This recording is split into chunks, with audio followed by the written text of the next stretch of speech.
얼마씩 주고 심지어 한 어르신한테 양쪽 후보가 다 주고 뭐 이런 일도 벌어지고 있다. 그건 어르신도 문제다. 뭐 어떤 특정 후보에 지원을 받았으면 구속됐는데도 그걸 안 불어?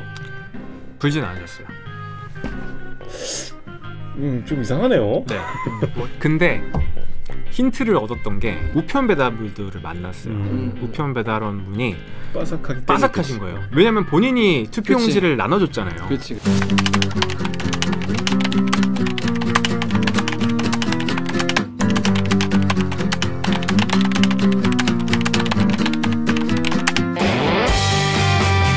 듣다 보면 빡이 치고 보다 보면 목이 막히는 사이다. 본격 고구마 청 댓글 읽어주는 기자들.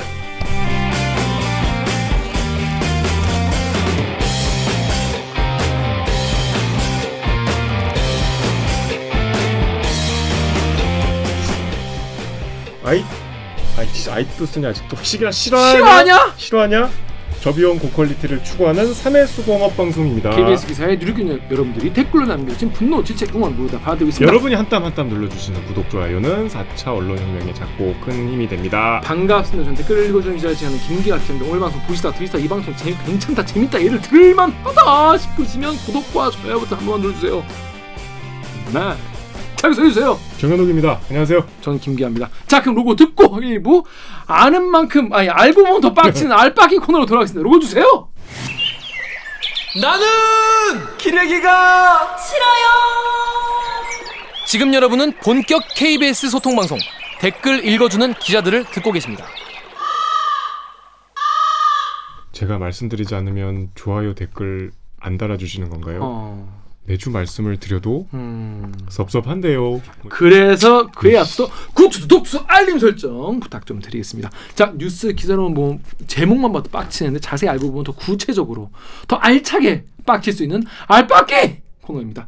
자, 여러분 이게 나 이게 사보고 너무 웃겼어. 일단 아직도 이런 게 있냐? 실화입니까? 21세기 20세기 맞죠 지금? 21세기 대한민국 2022년 대한민국 이게 투표를 내가 하러 갔다? 내가 투표를 하러 갔는데 님 이미 투표하셨는데요? 그러는 거예요. 이게 뭐 막걸리 선거도 아니고 뭐 이게 뭐 얘는 뭐 옛날이요? 뭐 이게 그 실화냐 이게 언제 있었던 일이냐 뭐 이게 이른바 마을의 이장님께서 우리 마을에 이장님 있을 거 아닙니까? 여러분 마을에도 이장님이 계시죠? 자, 이장님이 나 대신에 투표를 하셨다는 거예요. 이거를 이제 전문용어로 거소우 투표라고 하는데요. 이게 언제 있었던 일이냐? 바로 지난달이네? 6.1 지방선거 때 있었던 일입니다. 실화입니다. 이게 어디서 있었냐? 경북 군위, 고흥, 전남, 의성 등 세 곳에서 이 수사나 재판이 진행되고 있는, 그러니까 완전 이거는 팩트요. 이거는 의혹이 아니야. 실제로 이것 때문에 지금 벌을 받고 있어요. 또 의심되는 적도 한둘이 아닙니다. 근데 이 곳들이요, 공통점이 뭐냐면 대선이 석 달 전이었지 않습니까? 그거보다 거소 투표를 하겠다고 신청한 게 엄청 급증한 지역이라는 거예요. 이상하잖아. 그래서 KBS 유호윤 기자가 요거를 짚어봤습니다. 유호윤 기자 안녕하세요. 네, 안녕하세요. 자기 소개해주세요. 네, 저는 정치부에서 취재를 하고 있는 유호윤 기자입니다. 그렇습니다. 독거노인 노렸다. 독거노인 노린 거소투표 조작 사건. 그러니까 이거는 사건인 거예요. 의혹이 아니라, 그죠? 사건. 그렇죠. 발생을 했어. 예. 거기다가 손 놓은 선관위는 뭐 하고 있었다? 놀았다는 거예요. 자, 여러분 이해가 되십니까? 내가 투표하러 갔는데 님이 이미 투표했음. 뭐 이게? 자, 그래서 댓글창이 와장창 난리가 났어요. 근데 댓글 웃기다. 댓글이 엉망이야. 자, 네이버에서 BHS 야 민주당 180석 조사해라 이게 180석 이거 부정선거 아니냐? 그랬더니 RBCC님이 이건 대선 무효다. 대선 다시 하자 라고 적고, 그 네이버에 BICA님이 야 얘들아 지선 그거 아니야. 정신 차려. 니네가 원하는 대선 총선 아니고 지선이야.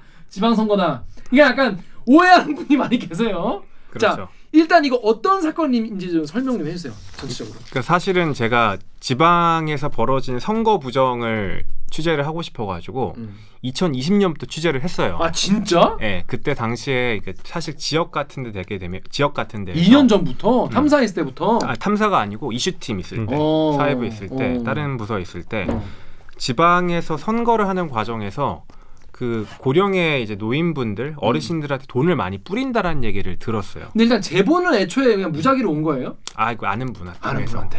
그러니까 들어서 지방에서 돈 뿌리면서 선거한다. 네, 그거를 제가 사실은 구체적인 정황까지 방법도 다 들어놔가지고 사실 그거 힌트만 듣고 전국에 한 8개를 지역을 다 갔어요. 2020년도에. 근데 결국에 현장을 못 잡았어요. 그래서 이 지역의 선거 부정 사건을 어떻게든 한번 취재를 하고 싶어가지고. 근데 그때 들은 정황은 어떤 거예요? 어떤 식으로 한다는 거야? 나 그것도 그러니까 사실은 이제 지역 어르신들한테 후보자들이 현금을 줬다라는 내용이었어요. 그러니까 그 걸리지 않을 정도로 방식 같은 것도 좀 특정이 돼가지고 얼마씩 주고, 심지어 한 어르신한테 양쪽 후보가 다 주고 뭐 이런 일도 벌어지고 있다. 그건 어르신도 문제다. 근데 저희가 그때 유력하게 봤던 후보자 중 한 명이 실제로 돈 뿌린 걸로 적발이 돼서 처벌까지 받았어요. 그 보통 뿌릴 때 얼마씩 줘요? 그러니까 저희가 전에 듣기로는 5만 원에서 10만 원으로 들었거든요. 엄청 많이 드린 건 아니고. 하긴 여러 명은 줘야 되니까. 그러니까 방식도 그거 말고도 좀 저희가 디테일하게 설명을 못 드리는데 금품을 뿌리는 방식들이 여러 가지가 있어요. 그러니까 돈을 갖고 표를 사는 매표행위라고 할 수 있는 거죠. 그쵸, 그런 그쵸. 것들이. 근데 이거를 자세히 설명을 드리면은 또 많은 분들이 이것도 따라하실 수 있으니까. 그리고 또 저희도 차후에 또 다시 한번 또 보고 싶은 부분도 있고. 그러니까 아무튼 저희가 전반적으로 지방에서 선거 부정 사건이 많다는 얘기는 제가 여러 루트로 들었어요. 근데 이번에 사실은 그때는 취재가 실패를 했었고, 근데 이번에는 그 먼저 군위에서 얘기가 나왔잖아요. 거소투표 관련해가지고 조작이 있었다라는 게 불거졌죠. 그러니까 거소투표라는 게 어떻습니까? 아시겠지만 몸이 불편하신 분들 있잖아요. 아예 투표장에 갈 수 없는 이제 어르신들 아니면 장애가 있으신 분들을 대상으로 우편으로 투표할 수 있게 하는 거예요. 우편으로? 예, 우편으로. 예, 집에서. 그러니까 먼저 이제 이분들이 마을 이장을 통해 가지고 신청을 하는 거예요. 이거 하고 싶다고 하면은 마을 이장들, 통리 반장인데 통리 반장들이 이분이 거소투표 대상인지 아닌지 판정을 해줘요. 권한 이장 밑에 있어요. 그 이장이 이분은 정말로 움직일 수 없는 분이니까 이분 거소투표 해도 된다라고 하게 되면은 그분이 자기 명의로 도장을 찍어가지고 거소투표 신청서를 제출을 해요. 그 자기가 이제 그 몸 불편하신 분이 네, 신청서를 내요. 네. 그래가지고 이장한테 그 우편으로 보내는 거예요. 이장한테 내는 거 아니고 이장 허락을 받아가지고 거를 해가지고 같이 서류를 써가지고 보내요. 오케이. 그러면은 투표 용지가 우편으로 와요. 거기에 그 몸 불편하신 분한테 우편으로 와요. 오케이. 그 투표 용지에다가 기표를 하셔가지고 다시 보내는 거예요. 그러면 이분은 집에서 투표를 하시게 되는 거죠. 뭐 여기에는 뭐 빈틈이 없는데? 네. 그런데 이번에 군위에서 문제가 됐던 게 몸이 불편한 분 어르신이 자기도 신청하지도 않았어요. 신청하지도 않았는데 마을 이장이 그분 도장이나 서명을 위조해가지고 자기가 신청을 한 거예요. 어르신을 대신해서 자기가 7분의 어르신의 그 신청서를 대신 작성해가지고 신청을 해요. 어차피 그분들은 투표하러 안 갈 것 같으니까. 안 갈 것 같으니까. 그러니까 우편으로 투표용지가 왔어요. 오는 시간을 기다렸다가, 왜냐면 시골 같은 데는 우편은 뭐 이제 편지 같은 거 언제 오는지 대충 아시잖아요. 미리 가가지고 다 수거를 한 거예요. 하이제킹을 이렇게 한 거예요, 중간에. 받아가지고 자기가 원하는 후보한테 투표를 해가지고 보낸 거죠. 7표를. 7표를 신청을 했고 실제로 한 건 6표예요. 했는데 법원에서 밝혀진 거는 6표인데 이게 어떻게 밝혀졌냐면 어르신 중에 한 분이 그렇게 도용당한 이제 어르신이 다른 가족분이랑 투표를 하러 갔대요. 투표를 하러 갔는데 거긴 선관위 직원이 이미 지금 거소투표로 투표를 하신 분이다 라고 알려준 거예요. 와. 그래가지고 그 어르신 가족들이 같이 이제 경찰서로 가가지고 이 사실을 알렸고 이 사건을 기점으로 이런 사례들이 이제 누적돼 나타내가지고 군이, 그 다음에 의성, 그 다음에 고흥 이게 세 곳에서 이런 거소투표 비리 사건들이 알려진 거죠. 야, 그 네이버 댓글에 프리님이 거소투표는 신분증 확인 안 하냐? 어떻게 저럴 수가 있지?라고 하셨는데 그냥 이장님이 그냥 물어보지도 않고 그냥 이분 투표 안 하겠지 싶어가지고 그냥 해버린 거죠. 그렇죠. 본부의 FLZL님이 군인은 가보면 사람이 몇 명 안 보인다. 피해 주민이 5, 6명이면 동네 주민 절반 이상일 수도. 그러니까 이제 사람이 되게 많이 사는 동네는 아니었나 봐요. 군위 자체가 실제로 가보면은 전형적인 시골 마을이에요. 사람이 별로 없어요. 근데 이제 5명, 6명이 동네 주민의 절반 이상은 아니고요. 당연히 아니고요. 근데 이제 이런 식으로 범행에 가담했다고 볼 수 있는 사람들이 이 마을이장 저희가 이분 지금 아까 말씀드렸던 5명 정도, 6명 정도 표를 이제 도용했다는 분만 있는 게 아니라 다른 분이 더 있어요. 마을이장이 다른 마을이장도 있고 부녀회장도 있고 군위 지역에서 이런 분들이 이제 거수투표를 조작해가지고 그분이 몇 명씩만 해도 꽤 몇십 표까지는 더 되겠네요. 지금 군위에서만 이제 대략적으로 파악된 게 30여 명. 30여 명. 예, 피해자가 30여 명의 표가 실제적으로 신청도 하지 않았는 대리 신고가 이루어지고 대리 투표까지 이루어진 것으로 경찰이 보고 있어요. 아니 근데 저는 이게 예를 들어서 마을 이장님이 무슨 부귀 영화를 누리겠다고 이걸 했겠습니까? 자기 좋자고 그렇게 하는 거예요? 일단은 저희가 알아봤는데 제가 직접 물어봤어요. 그러니까 어떻게 뭐 특정 후보의 그 이장님 같은 한 분이 이제 제일 먼저 이분은 아까 말씀드렸던 첫 번째 케이스의 이장님이 구속까지 됐어요. 사안이 좀 중대하니까 구속까지 됐는데 선거법 위반으로 구속. 예, 공직선거법 위반으로 구속이 됐고 이분의 1심 재판을 저희가 선고 기일날 갔거든요. 만나봤어요. 만나가지고 제가 뭐 저기 혹시 특정 후보한테 부탁을 받고 그렇게 하신 거냐 그랬더니 쓸데없는 얘기 하지 말라고. 가뜩이나 화가 나는데 무슨 소리냐라고 하시면서 그럼 왜 한 거야? 예. 얘기는 안 했는데 일단 경찰 차원에서는 그 마을 이장님이 특정 후보한테 뭐 금품을 받거나 부탁을 받은 정황까지는 확인을 못했대요. 근데 대략적으로 근데 그분 입장에서 이렇게 무리를 한 거는 그래. 충분히 의심이 되죠. 그치. 왜냐하면은 그 지방선거에 특히 군의원이 관심은 없잖아요. 서울에서는 그렇죠. 시골의 군의원들, 도의원들 경쟁 엄청 치열해요. 왜냐하면은 지역 같은 경우에는 투표에 나서는 분들이 해당 지역에 기반하는 정당들이 있잖아요. 특정 지역들에서 지지를 많이 받는 정당들의 후보도 나오지만 무소속들이 되게 많아요. 무소속. 예, 그 동네 원래 잘 나가던 분들. 이분들이 공천을 못 받거나 하면은 다시 무소속으로 나온 다음에 당선되고 다시 정당에 들어가고 이런 식 패턴화가 돼 있어요. 이정재 등장신처럼 이렇게 밖에 쫓겨났다 다시 이렇게 당으로 들어오는구나. 그러니까 표 격차가 심한 데는 6표도 차이가 나요.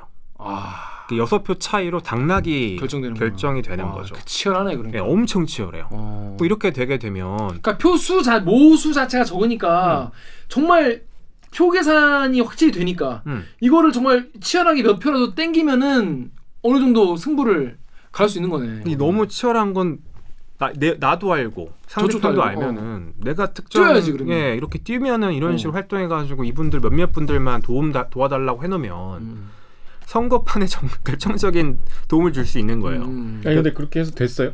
당선이? 그러니까 그 특정 후보는 저희가 언급하기가 조금 그런 게 아직까지는 수사가 진행 중이니까 부탁을 했는지도 모르지만. 그런데 유영 기자가 자 경북 군위의 한 건이다. 그럼 뭐 어떤 이장님이 그런 갑다라고 생각할 수 있겠죠. 그런데 이걸 전체적으로 취재하게 된 계기가 있다고 하는 게 아까 말씀드렸다시피 거소 투표가 갑자기 확 늘어났다는 거예요. 이거 어떻게 된 거죠 이거는? 그러니까 이걸 저희가 사실은 거소 투표 문제가 심각하다는 거는 그 뉴스로 다 알고 있었잖아요. 그러니까 저는 궁금했던 게 원래 이제 아까도 말씀드렸지만 2년 전에 지방의 선거 부정 사건에 대해서 이제 의심이 많았던 상황이라서 그러면은 지금 고흥이랑 군이랑 의성 이 세 곳 지역 말고 다른 지역도 비슷하지 않을까 생각이 든 거죠. 충분히 다 가능한 일이잖아요. 왜냐하면 다 지역마다 다 상황은 비슷하고 몇 표만 조작하면은 선거판이 흔들리고 이런 충분한 동인이 주어지기 때문에 그래서 다른 지역은 어떻게 이런 거소투표 문제가 있는지 검증할 수 있을까를 좀 고민을 해봤어요. 근데 딱 아이디어가 떠오른 게 이번 지방선거의 특징이 하나가 있어요. 아시겠지만 이번에 대선이 3월 9일날 있었고 지방선거 6월 1일날 있었잖아요. 그러니까 전국 단위 선거가 헌법이 생긴 이후로 가장 짧은 시간에 있던 거예요. 근데 작년만 하더라도 대선이랑 지방선거 같이 하자라는 얘기 나왔잖아요. 맞아요. 선거 비용 줄이는 차원에서. 맞아. 너무 붙어 있으니까. 두 번 할 필요 있냐. 두 번 할 필요 있냐. 근데 저희가 봤더니 대선 때는 선거 투표율이 꽤 높았잖아요. 그렇죠. 근데 이번 지방선거가 역대 지방선거 가운데 두 번째로 투표율이 낮았어요. 관심도가 많이 떨어졌고. 맞아요. 그러니까 확 차이가 났는데 전반적인 거소 투표자 현황도 봤더니 같이 줄었어요. 그러니까 대선 때보다 굳이 안 한 거지. 예, 지방선거 때 18%가 줄었어요. 그러니까 확 감소를 한 거죠. 근데 군이랑 그 다음에 의성이랑 고흥이랑 봤더니 이 세 개 지역에서는 거소투표 신청자가 확 늘었어요. 뭐 5배도 늘고 많게는 10배도 늘고 특히 저희가 면 단위로 쪼개봤거든요.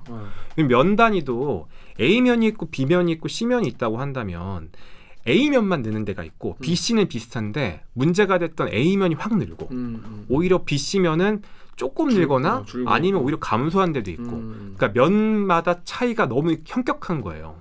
그러면 사실은 거소투표자라는 게 그렇게 뭐 거동이 불편한 분들이 3개월 사이에 급증한다는 게 정상적인 건 아니잖아요. 그치. 불과 3개월 사이인데 그 의심되는 징후들이 이번에 거소투표 문제가 발생한 3개 지역에 공통적으로 나타난 거예요.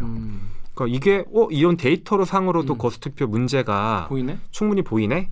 라고 해서 전국에 다 본 거예요.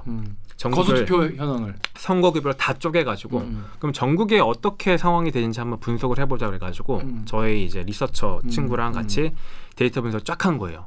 쫙 해봤더니 신기하게 서울, 부산, 대구, 광주, 뭐 전주, 대도시나 비교적 큰 도시에서는 다 줄었어요. 확 줄었어요. 감소폭이 전반적으로 동일해요. 왜냐하면 전체 데이터의 18% 감소를 했잖아요. 똑같이 따라가는 거예요. 예, 똑같이 따라가요. 근데 이상하게 읍도 아니고 면에서는 일부 면에서는 오히려 증가하는 게 나타나는 거예요. 심지어 뭐 10명 드는 게 아니라 100명 늘어나는 면도 있고 기존에 한 20명이었는데 갑자기 80명 되고 이런 비정상적인 급증 현상이 분석했던 면이 나왔는데 그게 전국의 17개 지역에서 확인이 됐어요. 그러니까 이게 납득이 안 되잖아요. 그러니까 이렇게까지 불과 3개월 사이 이런 사실은 저희가 예를 들어가지고 1년이란 텀이 주어졌다고 한다면 그 갑자기 급증하거나 한 부분에 대해서 여러 가지 변인들이나 설명할 수 있는 요인들이 더 끼어들 수 있잖아요. 근데 이번에는 특이하게도 그러네. 3개월밖에 채 3개월도 안 된 거죠. 명확히 보면은. 그 기간 안에 거소투표 신청자가 갑자기 들었다? 너무나도 의심이 되죠.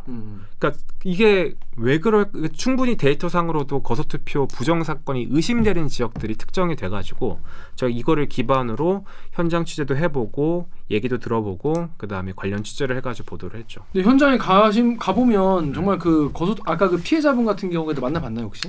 피해자는 못 만나봤어요. 어르신 같은 다른 게 다 저희가 사실은 군위도 가가지고 군위에 있는 뭐 관련자 마을 주민도 만나고 마을 주민분들 뭐라고 하시나요? 마을의 분위기가 되게 상당히 안 좋아졌다.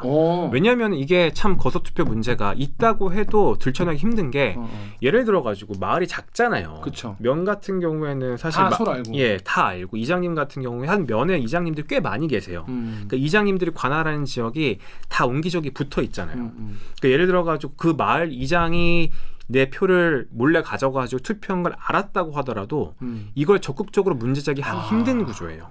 그 더군다나 이분들이 그 이장들이 이제 문제가 된 이장들이 노린 대상이 있는데 어르신들 가운데서 특히 혼자 사시는 어르신들, 독거노인분들 이런 분들을 대상으로 많이 삼았더라고요. 그런 분들은 이제 자녀나 뭐 반려자나 이런 분이랑 같이 투표를 하거나 그런 얘기를 나눌 기회가 별로 없으시니까. 그렇죠. 그리고 내가 그 사실은 또 이제 지역의 특성이긴 한데 마을 이장들이 사실은 그 독거노인분들을 혼자 사시는 어르신들을 많이 케어를 하는 구조잖아요. 그렇죠. 복지 관련된 정보도 건달하고 여러 가지 마을에서 뭐 지원품이 나오면 전달도 해드리고 의존도가 상당히 높죠.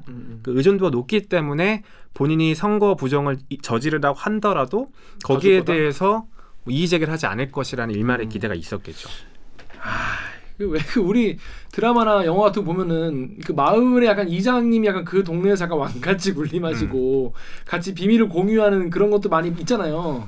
그 사실 뭐 모든 이장님이 다 그러진 않은 거죠. 일부 이장님이긴 한데 사실 지역만 하더라도 특정 지역 같은 경우에는 마을 이장님들이 동네 주민들의 도장 같은 걸 갖고 있는 분들도 있대요. 그러니까 혼자 사시는 그 어르신들의 도장을 갖고 있어가지고 사실 뭐 관련된 뭐 신청할 거나 아니면 다른 지원을 할 때 도장 같은 걸 일일이 받지 않고 갖고 있는 걸로 그냥 신청해서 보내버리는 거죠.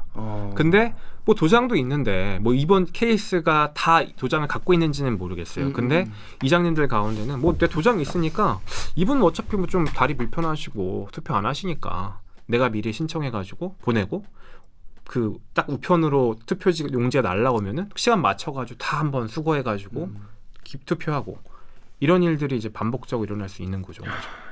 근데 좀 어이가 없다. 이게 그런 식이면은 그러니까 그렇게 이렇게 독거노인분들이나 그런 거소투표자 하시는 분은 지금까지 이게 이번에 드러나서 그렇지 이게 올해만 처음 된 게 저는 아닐 것 같고. 그러니까 사실은 거소투표 문제가 지역 선거마다 반복적으로 나타나요. 그러니까 항상 누군가는 이제 거소투표, 그러니까 패턴이 비슷해요. 내가 투표를 하러 갔는데 돼 있어. 그럼 신고를 해. 그럼 관련된 조사가 진행이 되고 뭐 누가 처벌받아. 이게 반복돼요. 근데 사실은 이번에 군이랑 의성 쪽에서 너무 많은 일이 벌어져가지고 피해자가 너무 많이 나타나니까 이게 전반적으로 사회적으로 주목을 받은 거지. 사실 모든 지역의 모든 선거철마다 지역에서는 특히 지방선거가 가장 심하대요. 대선 같은 경우에 동의이 적잖아요. 근데 지방선거 같은 경우에는 이런 일이 이해관계 확실하니까. 그리고 중간에 나서는 이장들이 내 영향력으로 내 범행으로 정체 선거판이 좌지우지된다는 거 너무 잘 알기 때문에 관련돼 가지고 범행에 뭐 이제 가담할 수 있는 그 가능성이 높아지는 거죠. 그러니까 그런 일들이 매 선거마다 벌어지는데 사실은 선거 때만 잠깐 벌어지는 사건이기도 하고 더군다나 수도권이 아니라 그쵸. 지방에서 벌어지고 지방에서도 소도시에서 벌어지는 사건이기 때문에 여론의 관심이 거의 없어요. 그러니까 이게 되게 충격적이라고 하지만 이번 기회로 이런 일이 있어라고 아시는 분도 있겠지만 맞아요. 지방에선 늘상 벌어지던 사건 중에 하나인 거예요. 근데 지방 지방선거 때는 피해자가 굉장히 많았다. 그 이유는 아직 이제 규명이 안 된 거예요?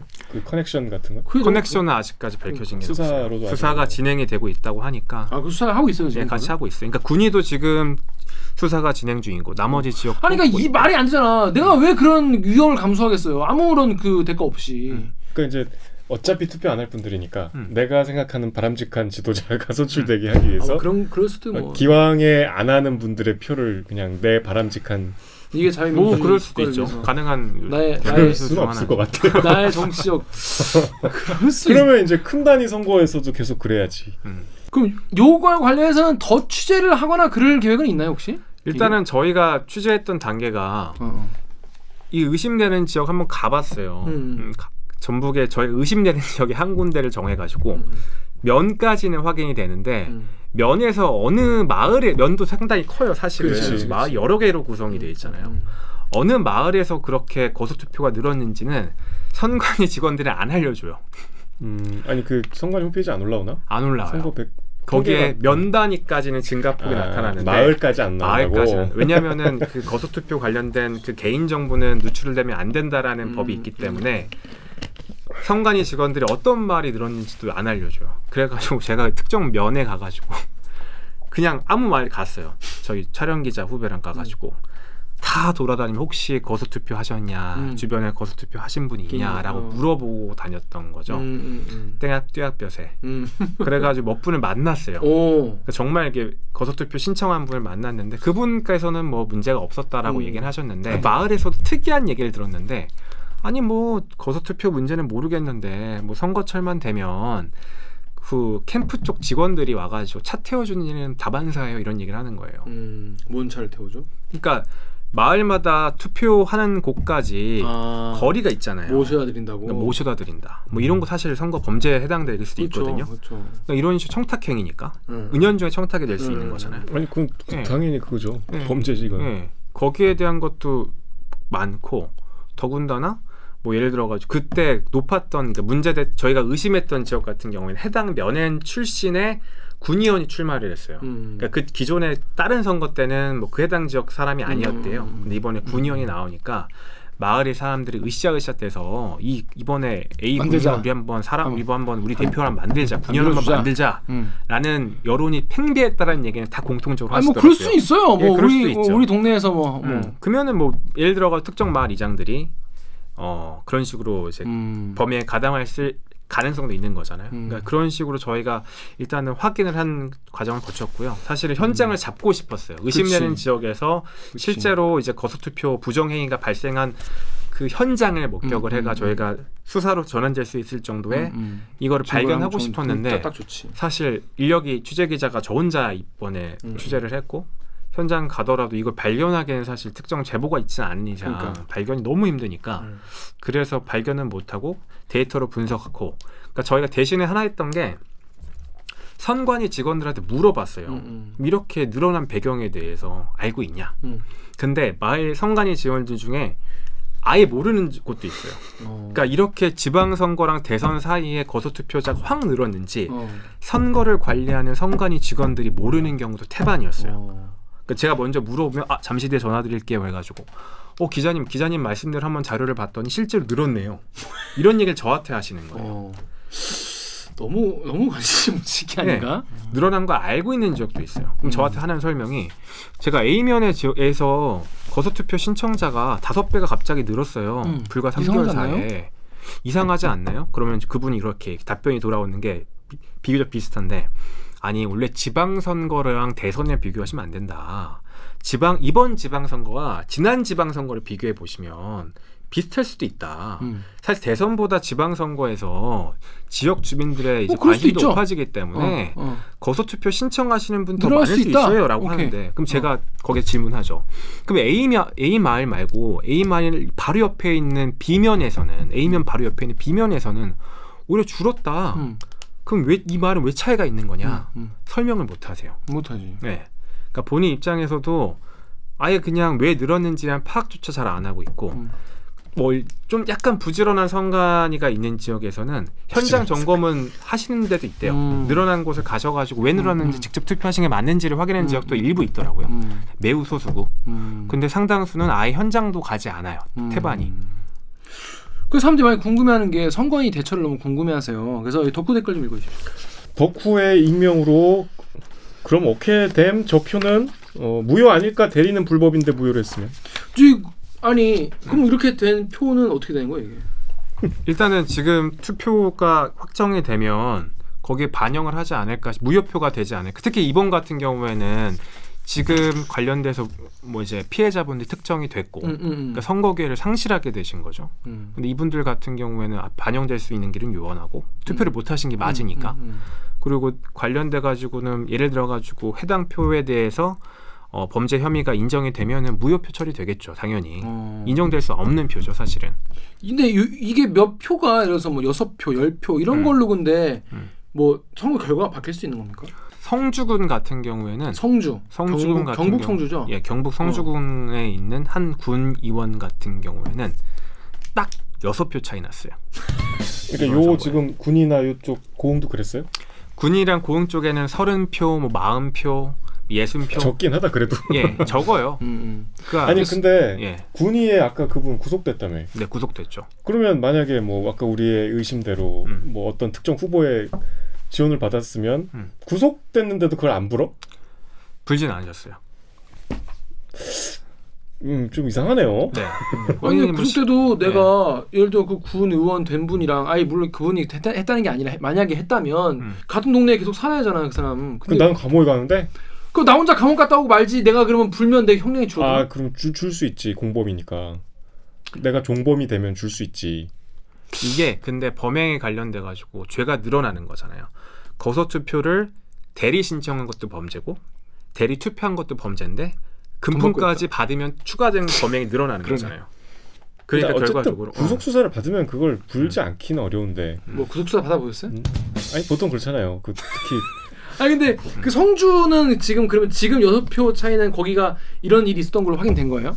그러니까 저희가 의심됐던 지역 중에 한 곳이에요. 그러니까 성주군도 특정 면에서 급증하는 현상이 나타나요. 사드의 추억. 3개월 사이에. 근데 오늘 재미있게도 그 성주군에서 6표 차이 난 거에 대해서 재검표가 오늘 결정이 떨어졌어요. 재검표라면은 거소 투표까지 포함한 재검표. 그러니까 지금 일단 투표가 들어왔던 표에 대해서 무효표도 한 100표 넘더라고요. 그러니까 실제적으로 누가 정말 투표한 게 맞는지 6표 차이로 이겼는데 무효표가 100표라고? 네, 많아요. 그러니까 그런 것들도 다시 한번 검토를 하는 게 필요한 절차가 인정이 된 거죠. 자, 근데 이게 아무리 뭐 마을 이장님이 뭐 꼼수를 부리려고 하셔도 제도와 시스템이랑 이런 걸 맡고 있는 거지 않습니까? 그걸 바로 우리는 선거관리위원회라고 부르는 곳인데 이게 유영 기자가 보니까 이게 제도적으로 지금 잘 맡기가 힘든 상황이라는 거잖아요. 이런 댓글 있어요. 네이버 댓글에 나주 땡땡님 이제 이런 일 엄청 많아질 거라고. 왜냐? 노인들이 늘어나거든. 직접 투표 못하면 오히려 투표권을 아예 이게 주는 게 맞냐 이런 얘기도 있고 유튜브에 OXOX님이 이거 거소 투표를 종이로 하는 게 아니라 마을 이장한테 스마트폰처럼 생긴 소형 전자투표기를 줘서 지문 인증까지 하고 바로 디스플레이에 투표를 시키는 게 낫지 않겠냐. 왜냐하면 군 단위의 선관위 직원이라고 해봤자 6명밖에 없는데 이거 선거 기간 동안 일일이 들러가지고 거소투표를 다 받는 게 이게 가능하냐. 현실적으로 힘들다 이런 얘기도 있는데 지금 선관위 반응은 어때요? 선관위에서 사실은 이제 이런 군의랑 의성 쪽에 문제가 불거지니까 이번 대책 마련하겠다라고 오늘 발표를 했는데 따로 보도자료 안내가 물어봤어요. 그랬더니 관련된 연구를 진행하고 있다라고 했는데 사실 선관위도 뾰족한 방법이 없는 것 같아요. 왜냐하면 지금 상황에서 저희가 선관위 직원들을 연락해 보면 이게 문제가 된 지역들을 가보셨냐? 특히 뭐 섬마을도 있는 경우도 있거든요. 그러면 자기들이 이 가구가 많은데 직원 적거든요. 일일이 가가호호 방문하면서 거소투표 실제로 했는지 현실적으로 볼 수가 없다라고 다 말을 해요. 근데 사실은 거소투표 신청자가 되게 의미가 있을 수가 있는 게 노인분들이 더 늘어나잖아요. 고령화가 되잖아요. 그쵸. 그러니까 지방 같은 경우에는 거소투표 신청할 수 있는 분들이 더 많이 늘어날 거란 말이죠.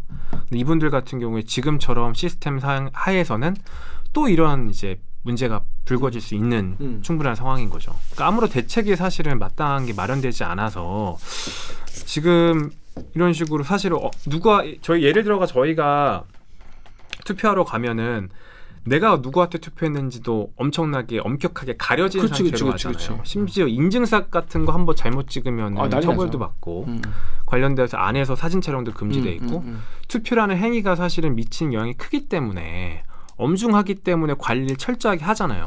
근데 이렇게 몸이 불편한 분들이 이뤄지는 거소투표에 대해서는 아무도 관심도 없고 여기에 대한 보완할 수 있는 시스템도 지금 마련된 게 없고. 그 다음에 띵크 코리아님이 요양병원 같은 곳 여기 굉장히 취약한 곳이 정말 많을 것 같다. 좀 엄벌해달라 이런 얘기도 있어요. 그 요양병원 같이 좀 거소투표 인원이 10명 이상 넘어간 지역 같은 경우에는 투표소를 차리게 돼 있어요. 기간 안에서. 그러니까 여기 같은 경우에는 참관인도 올 수 있고 그렇기 때문에 여기에 비교적 상황이 나요. 오히려 10명 이상 하게 되면 투표소가 만들어지니까 그러니까 저희가 일반적 생각하는 투표소보다는 조금 더 허술하겠지만 그럼에도 불구하고 어느 정도의 규격화되고 자리가 갖춰져 있죠. 참관이 들어오니까 어느 정도 부정이 좀 막아낼 수 있는 그런 요인도 되고 근데 이제 오히려 더 문제가 되는 거는 그런 소규모 마을에서 벌어지고 있는 이런 거소투표 비리가 더 심각하지 않을까 좀 생각이 듭니다. 제가 또 선관위 관계자였지 않겠습니까? 그렇죠. 선관위 관계자. 맞다. 선배 그 토론회. 근무를 선관위에서 했는데 내가 근무했던 종로구 선관위 같은 큰 지역구만 해도 직원이 4명이었어. 꼴랑 4명이에요. 이제 선거 때 되면 이제 파견을 오긴 하는데 그러니까 이게 지금은 뭐 조금 규모가 달라졌을지 모르겠습니다만 크게 바뀌지 않았을 거예요. 근데 거소투표는 정말 거의 신경 못 써요. 부재자 투표만 돼도 규모가 크기 때문에 본투표만큼 신경을 써야 되고 또 이렇게 직접 나가서 이렇게 관리할 게 많은데 거소투표는 진짜 종로구에서도 얼마 안 되거든. 그렇겠죠. 몇십 개 단위거든. 그러니까 그것까지 신경을 쓸 여력도 없고 그렇겠지. 그게 해서 오는 거니까 그냥 잘 받으면 되잖아. 그렇지. 관리만 하면 되잖아. 이 사람들이 또 투표하게 안 하면 되잖아. 그러니까 나는 다행인 건 선관위가 그 해당 당사자가 갔는데 투표 이미 하셨는데요. 그런 정도 걸렀으면 저는 그래도 시골이지만 선방했다고 봐요. 되게 선관위 편이네. 이게 왜냐하면 선관위라는 데가 조직이 크지 않기 때문에 힘들죠. 거소 투표까지 일일이 이렇게 관리할 수는 없어요. 현실적으로. 그러니까 저는 생각했던 게 그런 패턴을 인지하고는 있어요. 거소 투표 현장에 내가 담당하고 있는 지역에서 이런 식으로 5배 10배가 늘어나면은 이상한 거야. 가봐야죠. 이상한 현상이 이상한 데이터로 확인될 수 있잖아요. 그러니까. 사실은 충분히 데이터로 관리해 있는 체계는 되잖아요. 적극 행정하면 돼. 네, 심지어 면에서 한참 떨어 있는 서울에 있는 저도 데이터를 보고 의심 지역을 특정할 수가 있는데. 근데 유호영 기자는 여러 군데를 봐야겠지만 본인은 자기 성구만 보면 되잖아요. 면 늘었네? 그럼 신청자가 마을마다 100명은 안팎이란 말이에요. 그러면 해당 어르신 찾아가가지고 실제로 하신 게 맞는지 그런 식으로 좀 가가지고만 몇 가지 지역만 보더라도 그러면은 특정 샘플릭으로 해서 살펴볼 수 있는 거잖아요. 그러니까 이거를 좀 체계가 돼야지. 지금 체계를 어떻게 하고 있냐면은 거기 서명 같은 게 있잖아요. 동일한 서명이 여러 개 있는지 문건으로만 보는데 종이 들어오면은 신청서 들어오면 신청서에 서명 같은 필적으로 보이는 서명이 여러 개다. 그건 문제를 보고 현장을 나가는데 그렇지 않을 경우에는 사실 아예 뭐 가지도 않고 서류 문제 없네? 오케이. 넘어가는 게 이게 관례처럼 되고 있는 거죠. 진짜 근데 유영 기자 이번 취재를 하면서 마을에 뭐랄까 어르신분들을 또 주로 많이 만났겠어요? 네, 어르신분들 많이 만났죠. 되게 좀 힘들지 않았나요? 아니 저희한테 저희가 시골 마을을 돌 때가 진짜 더운 날이었어요. 약간 좀 화도 많이 내시고 좀 그러시지 않을까? 아니요. 오히려 더 반겨주세요. 아, 정말? 오히려 가면 물도 한 잔 먹고 젊은 사람들이 어디서 와가지고 이 뙤약볕에 걸어다니냐. 근데 힌트를 얻었던 게 예를 들어 전반적인 거소투표 문제 같은 걸 좀 문제를 좀 도움받았던 게 우편 배달분들을 만났어요. 우편 배달원 분이 빠삭하신 거예요. 왜냐하면 본인이 투표용지를 나눠줬잖아요. 그렇지. 이 지역에서는 어디 지역에서 늘었어요. 어디 마을이 많아요. 이런 걸 좀 얘기를 해주시는 거예요. 이 마을은 없어요. 얘기를 해주셔가지고 감사하네. 예. 근데 저희가 너무 늦게 만나가지고 이미 뙤약볕에서 걸어다닐 대로 익을 정도로 돌아다닌 다음에 집배원을 먼저 만났어요. 네, 집배원분들 먼저 만나고 물어봤어야 되는데 나중에 만나서 그래서 얘기를 좀 듣고 시설도 한번 가보고 시설 쪽에 늘어났다는 데 잇따라가지고 한번 시설가 늘었던 시설 쪽에서는 뭐 어느 정도 늘었는데 원인을 설명해 주시더라고요. 그래서 아무튼 얘기도 들어보고 조금 아쉬웠던 점이 예를 들어 그 해당 지역을 더 많이 돌아다니면서 많은 지역을 돌아다니면 좀 힌트를 또 얻을 수도 있고 사실 우편 배달부들한테 더 많이 컨택을 해가지고 어떤 마을의 이장님이 의심스럽다라든지 이런 식으로 조금 더 취재를 했으면 좋았을 텐데 이장님들하고 막걸리 좀 마시면서 좀 옆에 마을 이장님 얘기도 듣고 하면 할 수 있겠죠. 근데 그 시간하고 비용이 많이 들죠. 그러니까 제가 지금 데일리한 아이템도 취재하는 게 다른 아이템도 있고 조금 시간적인 제한도 좀 있어가지고 다 보지 못한 건 좀 아쉽습니다. 그렇습니다. 그래서 이 보도를 계기로 선관위가 좀 한 번 더 약간 좀 긴장을 하시고 이거 좀 더 밝혀주시고 앞으로 수사가 또 진행 중이라고 하니까 이런 민주주의에 꽂힌 선거 아니겠습니까? 선거를 이렇게 하면 안 되죠. 이게 그리고 제가 늘 하는 말이지만은 드러난 게 이 정도다. 늘 얘기하지만 드러난 게 이 정도다. 그럼 안 드러난 건 얼마나 있겠나. 늘 좀 걱정되는 부분입니다. 자, 유영 기자 오랜만에 또 나와서 요 선관위 아이템 거소투표 이건 진짜 약간 방식도 너무 옛날 아날로그 방식이잖아. 그래서 이런 게 진짜 있나 싶었는데 이게 진짜 이게 수사로까지 이어졌네요. 그러니까 사실은 모든 게 다 서울에 집중돼 있잖아요. 그치. 여론도 그렇고 기사도 그렇고 사실 사회적 문제가 그러니까 특정 소규모 면에서의 한 표와 서울에서의 한 표는 동일한 가치를 갖고 있잖아요. 근데 우리는 그 두 가지 표에 대해 너무나도 다른 차별적인 대우를 하고 있다는 거죠. 거기에 대해서 엄격하게 이루어지는 선거들이 다른 한쪽에 너무나도 느슨한 저희 감시 속에서 범죄가 벌어지고 있는 거니까. 그거 완전 사각지대네. 거소투표가. 완전히 빈 공간이. 근데 문제가 더 심각한 건 이렇게 문제가 있는데도 불구하고 제도 개선이 또 이것도 지나가면 잊혀질 거예요. 그렇겠죠. 예. 그럼 이거 다시 다음 지방선거 때 또다시 이런 일이 벌어질 걸 생각이 들어요. 획기적인 시스템 개선 없으면은 또 똑같은 일 벌어지죠. 다른 마을에서 또 벌어지고. 그러니까 이런 것들이 문제의식은 너무나 중요한 사안인데 이게 사실 민주주의를 지탱할 수 있는 근간이 되는 행위에 대해서 범행이 이루어지고 있는 거잖아요. 근데 거기에 대한 개선도 이루어지기도 어려운 환경이고 관심도 적고 이런 것들이 참 문제인데 좀 취재하면서도 안타깝더라고요. 그렇습니다. 여러분도 좀 이번 계기를 통해서 혹시나 거소투표 좀 친척분들이나 말씀하시면 좀 더 긴장을 하시고 이거에 대해서 좀 고민해 보시는 게 좋겠다 하는 말씀 주변에 좀 많이 전해주시면 좋겠습니다. 자, 그럼 저희는 1부 알바끼 알고 보면 빡치는 이 뉴스는 여기까지 하고요. 자, 다음 2부는 내일 이 에너지 위기 어떻게 전 세계적으로 대처하고 있는지 제닛 옐런 옐씨 옐시, 우리 옐시, 우리 제닛 옐런 장관 왜 한국에 왔는지, 그리고 정부의 감세 정책은 무슨 감세 정책인지 내일 많이 하네요. 경제부 서영민 기자 모시고 2부에서도 인사드리겠습니다. 자, 그러면 로고 주세요. 빠밤.